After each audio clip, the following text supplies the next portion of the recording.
warahmatullahi wabarakatuh. Jumpa lagi dengan saya Peldayanti dengan nomor BP 1711021007. Saya dari kelas 4A D4 Akuntansi.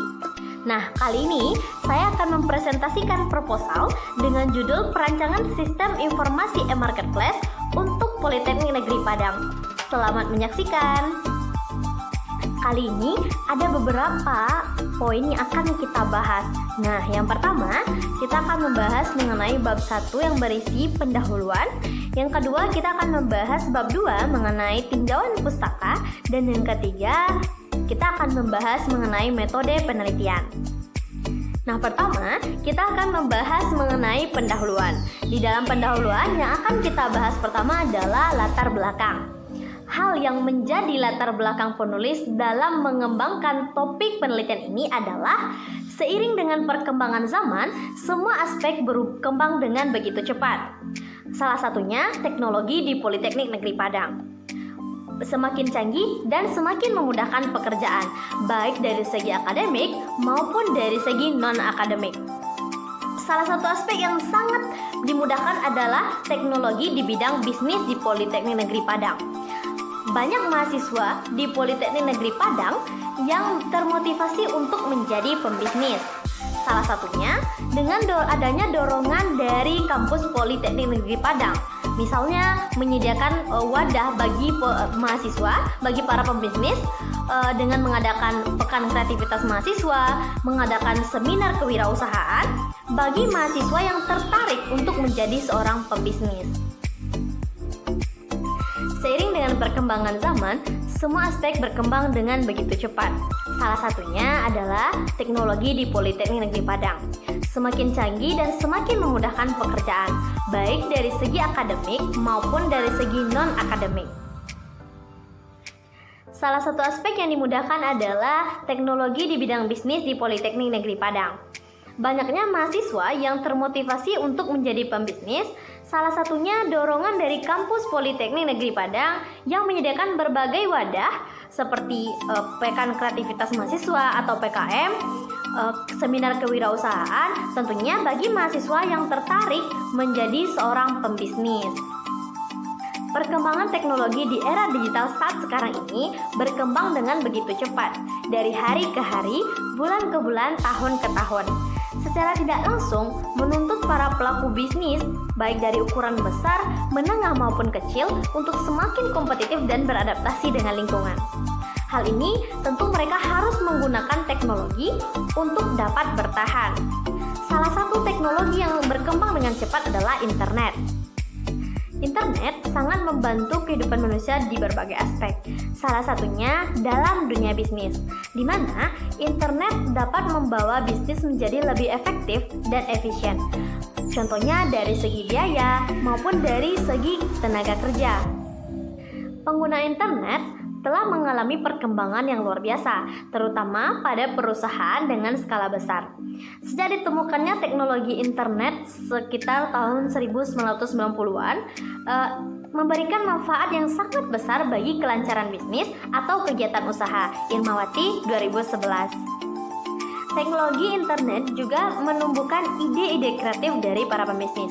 Nah, salah satu bentuk teknologi internetnya adalah e-marketplace, di mana e-marketplace membuat para pembisnis lebih mudah dalam memasarkan produk sehingga lebih efisien, baik dari segi biaya tenaga kerja maupun dari segi promosi yang lebih murah. Nah, keunggulan lain dari e-marketplace ini dibandingkan dengan market tradisional adalah e-marketplace bisa membuat pemasaran tanpa batas geografis dan pemasaran menjadi lebih luas. Nah, internet juga membantu mahasiswa Politeknik Negeri Padang yang berkecimpung di dalam dunia bisnis.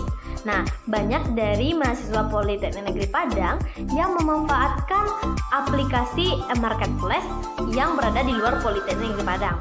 Tentunya ini akan memakan admin yang cukup besar bagi mahasiswa Politeknik Negeri Padang. Nah, untuk itu makanya penulis tertarik untuk membuat e-marketplace yang nantinya hanya akan memakan admin yang kecil dan lebih menguntungkan bagi mahasiswa Politeknik Negeri Padang. Nah, di sisi lain, Kondisi COVID-19 yang kita hadapi membuat para pembisnis tidak bisa langsung bertatapan, langsung bertransaksi dengan para pembelinya. Yang biasanya memang banyak dari mahasiswa yang langsung memasarkan produk kepada para pembelinya. Nah, tentu ini akan membuat mahasiswa rugi dengan adanya COVID, peraturan pemerintah untuk social distancing atau menjaga jarak. Nah, hal ini menuntut para pembisnis untuk memang memasarkan produk itu secara virtual atau secara online. Nah, dengan adanya e-marketplace itu dapat membantu para pelaku bisnis yang ada di Politeknik Negeri Padang untuk memasarkan produk dengan efektif dan efisien, tentunya dengan admin yang rendah dan dengan keuntungan yang lebih besar bagi mereka. Selain menghadapi tantangan COVID-19, para pelaku usaha di Politeknik Negeri Padang juga dihadapkan dengan kelemahan dari toko online biasa, seperti gambar tidak sesuai dengan yang ada di aplikasi atau barang sampainya lama dan pertanggungjawaban terhadap barang tersebut kurang gitu. Nah, hal-hal tersebut kita coba untuk meminimalisir. Nah, e-marketplace yang akan dibuat ini memiliki sistem yang lebih mudah dan di mana admin yang akan dipotong hanya berkisar 1-5% dan ini akan diwakafkan di Politeknik Negeri Padang. Nah, dengan banyaknya para pelaku usaha yang ada di Politeknik Negeri Padang, ini membuat penulis menulis judul yaitu tentang perancangan sistem informasi e-marketplace untuk Politeknik Negeri Padang yang diharapkan nantinya akan membantu para pelaku usaha di Politeknik Negeri Padang menjadi lebih berkembang dan menjadi lebih maju. Nah, hal selanjutnya yang akan dibahas pada bab ini adalah rumusan masalah. Sebagaimana masalah yang sudah dikemukakan pada latar belakang tadi, rumusan masalah secara garis besar yang akan diselesaikan adalah: yang pertama, bagaimana merancang dan membangun sistem informasi e-marketplace yang berbasis Android, yang dinamis dan mudah digunakan di Politeknik Negeri Padang. Bagaimana merancang dan membangun sistem informasi e-marketplace yang berbasis Android yang user-friendly di Politeknik Negeri Padang. Yang akan dibahas pada bab ini adalah batasan masalah. Supaya penelitian ini lebih terarah, maka perlu adanya batasan masalah. Yang pertama, pembangunan sistem informasi ditekankan pada proses penjualan di Politeknik Negeri Padang. 2. Pembayaran dilakukan dengan cara transfer dan COD atau cash on delivery. Nah, yang ketiga, sistem ini dibangun untuk mahasiswa Politeknik Negeri Padang dan masyarakat di luar Politeknik Negeri Padang yang jelas asal-usul usahanya. Yang keempat, pembangunan sistem ini dibuat dengan pembangunan sistem berbasis Android. Nah, penelitian ini dibuat dan dirancang dengan tujuan untuk membuat dan merancang sistem informasi e-marketplace yang berbasis Android di Politeknik Negeri Padang. Nah, di mana tujuannya adalah untuk membantu para pembisnis di Politeknik Negeri Padang memiliki jualan online atau e-marketplace sehingga dapat menjangkau konsumen lebih luas, cepat, tepat, dan dinamis. Nah, juga dapat meminimalisir kelemahan dari e-marketplace biasa. Nah, selanjutnya, manfaat dari penelitian ini adalah yang pertama, secara umum memungkinkan pemanfaatan teknologi dalam pembuatan sistem informasi e-marketplace dan sebagai sarana pembelajaran bagi mahasiswa. Manfaat untuk Politeknik Negeri Padang sendiri adalah sebagai media untuk pembelajaran dan sebagai sarana untuk memiliki tempat penjualan secara virtual. Nah, manfaat untuk penulis sendiri adalah sebagai sarana untuk memahami sistem informasi berbasis Android dan agar lebih mengerti lagi terhadap fungsi-fungsi sistem informasi. Selanjutnya pada bab ini juga dijelaskan mengenai sistematika penulisan, di mana sistematika penulisan itu dapat secara ringkas terlihat pada bab 1 akan berisi mengenai latar belakang, perumusan masalah, batasan masalah, tujuan penelitian, manfaat penelitian, dan sistematika penulisan. Nah, pada bab 2 itu akan berisi mengenai tinjauan pustaka, teori-teori dasar mengenai penelitian ini. Nah, selanjutnya di bab 3 akan membahas mengenai metode penelitian. Di dalamnya terdapat pendekatan dan jenis penelitian, tahap-tahap penelitian, dan perancangan desain sistem penelitian. Nah, pada bab 2 kita akan membahas mengenai tinjauan pustaka. Pembahasan pertama mengenai tinjauan penelitian terdahulu. Nah, peneliti terdahulu yang sudah melakukan penelitian serupa yaitu Lia Setiawan pada tahun 2009 dengan judul Pembuatan Website E-commerce Butik Diyar Lutfi, Surakarta. Nah, metode yang digunakan dalam penelitian ini adalah metode studi sastra untuk kajian sistem e-commerce, di mana dimulai dengan rencana desain, dilanjutkan dengan membangun program dengan bahasa PHP dan dibantu dengan MySQL database. Nah, ternyata ditemukan bahwasanya kelebihan dari e-commerce ini adalah memudahkan transaksi, di mana pembeli tidak harus langsung datang ke butik Lia Lutfi untuk membeli produk, sehingga pembeli untuk melihat katalognya bisa langsung menggunakan situs e-commerce ini.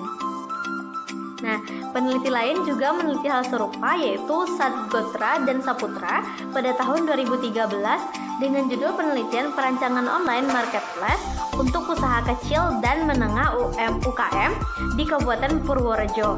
Nah, di mana sama dengan yang sebelumnya, bahasa yang digunakan adalah bahasa pemrograman PHP dibantu dengan MySQL database. Nah, di sini juga ditemukan bahwasanya dengan adanya online marketplace ini membantu konsumen untuk membeli produk tanpa harus langsung datang ke tempat produksi, sehingga akan lebih menghemat waktu, biaya, dan lebih efektif. Dan juga keuntungan bagi UKM yang memiliki online marketplace ini adalah memiliki jangkauan yang lebih luas dan memiliki promosi tanpa batas. Nah, penelitian lain juga dilakukan oleh Dewi dan Garside pada tahun 2014 dengan judul perancangan website sebagai media promosi dan penjualan pada home industry abon, di mana perancangan sistem ini menggunakan tool Content Management System atau CMS Open Core, di mana pada menunya yang tampil adalah menu home, sertifikat resmi, katalog produk, tentang kami, artikel ikan patin, artikel ikan lele, dan berlangganan. Nah, ternyata ditemukan bahwasanya situs ini memang lebih efektif dan efisien. Lain, secara umum juga melakukan penelitian yang sama. Di antaranya adalah peneliti Isbandi pada tahun 2015 dengan judul Rancang Bangun Sistem Informasi Penjualan Berbasis Web pada Indah Cake dan Catering. Selanjutnya, Utama et al. Pada tahun 2017 dengan judul Aplikasi Penjualan Online Berbasis Web. Dan Arta pada tahun 2018 dengan judul Rancang Bangun Sistem Informasi Marketplace Penyewaan Lapangan Futsal Berbasis Web. Nah, selanjutnya juga ada Kumaidi pada tahun 2018 dengan judul Perancangan Aplikasi Marketplace Order Baju Pintar Menggunakan Web Responsif untuk Memudahkan Customer Mendesain Sesuai Selera.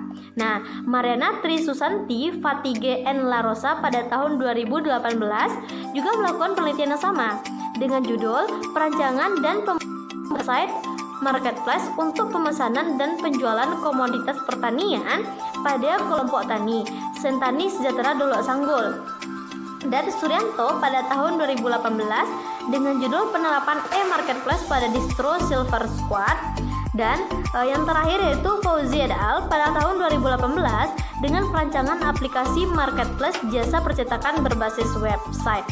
Nah, di sini secara umum memang mereka menemukan aplikasi online berbasis website ini memang memudahkan transaksi antara customer dan penjual, sehingga lebih menghemat waktu, biaya, dan lebih efisien dan efektif. Nah, secara umum bahasa pemrograman yang digunakan adalah bahasa pemrograman PHP dan dibantu dengan database MySQL. Nah, sebenarnya masih banyak peneliti-peneliti lain yang melakukan penelitian yang sama, sehingga ini membuat penulis juga ingin melakukan penelitian yang sama, namun terkhususnya untuk Politeknik Negeri Padang. Nah, selanjutnya kita membahas mengenai teori-teori dasar. Nah, dalam teori dasar ini terdapat sistem adalah suatu jaringan kerja dari prosedur-prosedur yang saling berhubungan, berkumpul bersama-sama untuk melakukan suatu kegiatan atau untuk menyelesaikan satu sasaran tertentu. Nah, sistem secara sederhana dapat diartikan sebagai seperangkat elemen-elemen yang merupakan menjadi satu dengan lainnya untuk mencapai tujuan bersama. Nah, sistem secara luas juga merupakan kumpulan dari elemen-elemen atau subsistem-subsistem. Nah, sedangkan subsistem ini merupakan bagian dari sistem yang lebih kecil. Dengan kata lain, sistem terdiri dari subsistem-subsistem yang lebih kecil. Fitriani pada tahun 2011. Nah, selanjutnya untuk e-marketplace merupakan media online berbasis internet atau web-based tempat melakukan kegiatan dan transaksi bisnis antara pembeli dan penjual. Nah, pembeli dapat mencari supplier sebanyak mungkin dengan kriteria yang diinginkan sehingga memperoleh sesuai harga pasar. Sedangkan bagi supplier atau penjual dapat mengetahui perusahaan-perusahaan yang membutuhkan jasa atau produk mereka. Nah, e-marketplace merupakan bisnis yang berhubungan dengan penjual dan pembeli, seller dan buyer. E-marketplace di Indonesia juga merupakan salah satu media penggerak ekonomi nasional dalam rangka menghadapi era globalisasi. Nah, selanjutnya untuk internet adalah suatu jaringan komputer saling terhubung untuk keperluan komunikasi dan informasi. Sebuah komputer dalam jaringan internet dapat berada di mana saja, atau bahkan di seluruh Indonesia. Sering juga di internet diartikan sebagai jaringan komputer di seluruh dunia yang berisikan informasi dan sebagai sarana komunikasi data yang berupa suara, gambar, video, dan juga teks. Nah, untuk informasi lainnya seperti Android Studio, Web, XAMPP, Visual Studio Code, Postman, untuk Figma, Kotlin, PHP, MySQL, Firebase, Flowchart, konteks diagram, dan DFD sudah penulis rincikan dengan detail dalam laporan sehingga nanti bisa dilihat di laporan penulis. Nah, untuk bab 3 kita akan membahas mengenai metode penelitian. Nah, di metode penelitian, hal pertama yang harus kita lihat adalah pendekatan dan jenis penelitian, di mana setiap penelitian ilmiah perlu disesuaikan dengan metodologi penelitian. Nah, dan seorang penulis harus memahami metodologi penelitian yang digunakannya. Metodologi penelitian yang digunakan oleh penulis adalah metode dengan pendekatan kualitatif dengan jenis penelitian dengan menggunakan metode waterfall yang merupakan suatu perangkat lunak yang berurutan dipandang sebagai terus mengalir ke bawah seperti air terjun. Nah, makanya dinamakan dengan waterfall, yaitu melewati tahap-tahap analisis, desain, implementasi, testing, development, dan maintenance. Di mana selanjutnya kita akan membahas mengenai tahap-tahap penelitian. Sebelumnya sudah dibahas bahwasanya metode yang digunakan adalah metode waterfall, yaitu seperti air terjun mengalir ke bawah. Nah, tahap pertama yaitu tahap analisis. Nah, pada tahap analisis ini di mana peneliti mengumpulkan semua hal yang dibutuhkan untuk membangun dan merancang sistem. Nah, fase ini harus dikerjakan secara lengkap untuk bisa menghasilkan desain yang lengkap. Peneliti melakukan beberapa kegiatan, diantaranya mempelajari sistem informasi dengan menggambarkan sistem yang sedang berjalan ke dalam alat bantu analisis dan perancangan, yaitu seperti flowchart yang sedang berjalan. Nah, mencari alternatif pemecahan masalah dan pemilihan choice alternatif pemecahan masalah yang tepat untuk membangun sistem ini. Nah, untuk tahap berikutnya yaitu desain, di mana pada tahap ini pengembang akan menghasilkan sebuah sistem secara keseluruhan dan menentukan alur perangkat lunak hingga algoritma yang detail. Nah, dalam tahapan ini, peneliti memberikan gambaran tentang perancangan dari sistem yang akan dibuat untuk memberikan alternatif pemecahan masalah. Langkah-langkah yang dilakukan pada tahap ini ialah membuat tujuan dari perancangan sistem, membuat gambaran umum atas deskripsi global sistem yang dirancang, merancang prosedur sistem yang diusulkan dengan membuat konteks diagram level 0, flowchart, merancang basis data, dan merancang program yang mendukung sistem dan aplikasi. Nah, selanjutnya yaitu tahap implementation. Nah, pada tahap implementasi ini yaitu di mana seluruh desain diubah menjadi kode-kode program. Kode program yang dihasilkan masih berupa modul-modul yang akan diintegrasikan menjadi sistem yang lengkap. Nah, dalam tahap ini juga menerjemahkan data atau menggunakan bahasa pemrograman Kotlin dan PHP yang dibantu dengan database MySQL dan Firebase. Nah, dan didukung dengan penggunaan software Android Studio, Visual Studio Code, XAMPP, Postman, dan Figma. Nah, selanjutnya yaitu tahap testing. Nah, di tahap ini dilakukan penggabungan modul-modul yang sudah dibuat dan dilakukan pengujian ini. Dilakukan untuk mengetahui apakah software yang dibuat telah desainnya dan fungsi pada software terdapat kesalahan atau tidak. Kalau misalnya terdapat kesalahan, maka akan diperbaiki kembali.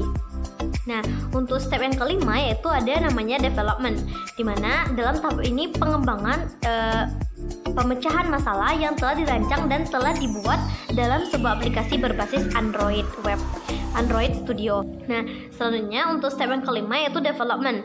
Development itu pada tahap pengembangan ini pemecahan masalah yang telah dirancang dan dibuat di dalam sebuah aplikasi berbasis Android dan telah ditesting untuk ditemukan error atau kesalahan yang kemudian diimplementasikan ketika sudah berhasil berjalan. Akan terus dikembangkan untuk mendapatkan lebih maksimal dan optimal guna semakin meningkatkan kualitas aplikasi yang telah dibuat sehingga semakin berkembang. Nah, selanjutnya yang terakhir yaitu maintenance. Pada tahap ini adalah tahap instalasi dan proses perbaikan sistem sesuai dengan disetujui. Jadi jika ada sistem yang memang error atau tidak berjalan, maka akan dilakukan yang namanya maintenance atau perbaikan.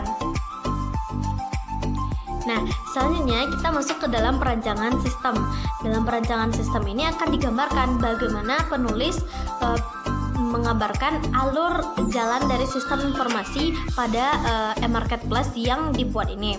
Nah, di sini kita ada 3 perancangan sistem. Yang pertama yaitu ada flowchart, yang pertama itu ada konteks diagram, yang kedua DFD level 0, yang ketiga ada flowchart. Nah, nanti akan dijelaskan secara lebih rinci pada slide berikutnya.